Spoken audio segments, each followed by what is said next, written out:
Supprimer le poste de Premier ministre, c'est notre troisième thème. Si je vous pose la question, c'est qu'on risque d'en parler dans les mois qui viennent, puisqu'Emmanuel Macron souhaite réformer nos institutions, un souhait plusieurs fois avorté, mais qui a été remis au goût du jour cette semaine. Le président a consulté mardi Nicolas Sarkozy sur la question. Il a aussi reçu à l'Élysée celui qui propose de faire du chef de l'État le seul et unique maître de l'exécutif. Toute la responsabilité est mise sur la responsabilité du président, alors même que beaucoup de décisions sont du niveau du Premier ministre, que l'administration est concentrée au niveau du Premier ministre. Ce qui explique quelquefois qu'il y ait des malentendus entre président et Premier ministre, ou des lourdeurs. Vous pensez qu'on lèverait ces malentendus si on supprimait le Premier ministre? Je pense qu'aujourd'hui, si on voulait que l'exécutif soit beaucoup plus rapide dans ses décisions, beaucoup plus clair dans sa communication, beaucoup plus coordonné dans l'utilisation de ses moyens, oui, je pense que l'exécutif doit être unique.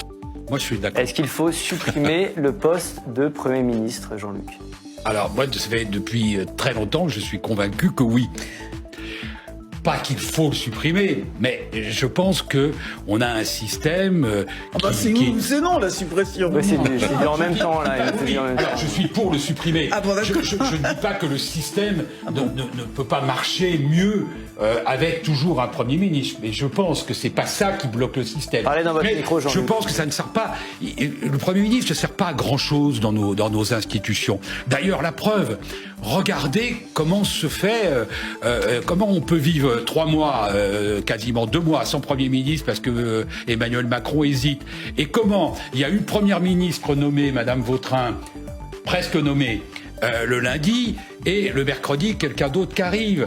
Donc, vous voyez bien que c'est pas fondamental. Ça aide à une chose, c'est à faire la synthèse majoritaire sur la base du rassemblement du deuxième tour. Et cette fois-ci, ça n'a pas été le cas. Ça a été le cas avant avec des premiers ministres qui étaient le signe du rassemblement majoritaire. Attendez, Roselyne, je vous donne la parole 2 secondes, parce que vous m'aidez, Jean-Luc, à lancer un duel, parce qu'on va poser une question, et 2 invités ne sont pas d'accord à cette question. Est-ce le bon moment de lancer le chantier d'une réforme des institutions? 2 invités, je vous le disais, ne sont pas d'accord. D'un côté, on a Roselyne, de l'autre, on a Claude. Roselyne, vous allez commencer. Vous allez nous dire pourquoi, selon vous, oui, c'est le bon timing, c'est le bon moment de lancer cette réforme des institutions.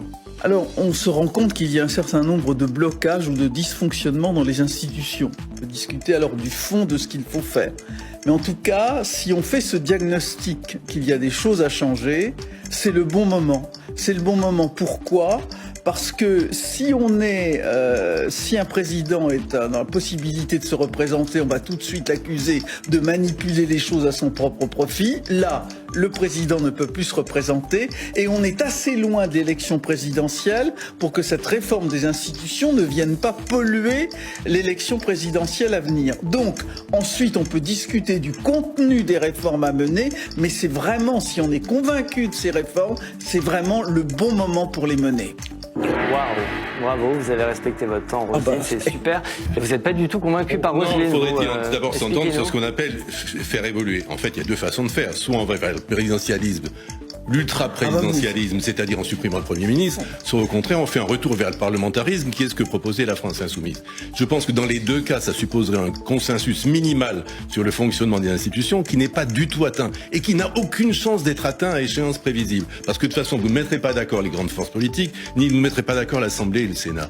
De toute façon, ces institutions qui sont très mal foutues, qui sont bricolées, ont montré une extraordinaire capacité d'adaptation aux circonstances. Si le président gagne les législatives, il a les pleins pouvoirs. S'il perd les législatives, le pouvoir traverse la scène. D'une certaine façon, ça n'a pas si mal fonctionné. Le problème que nous avons aujourd'hui, c'est celui de l'ultra-présidentialisme. C'est-à-dire de la cristallisation de tous les mécontentements sur une personne. Supprimer le poste du Premier ministre ne ferait qu'aggraver cet état de fait. Vous allez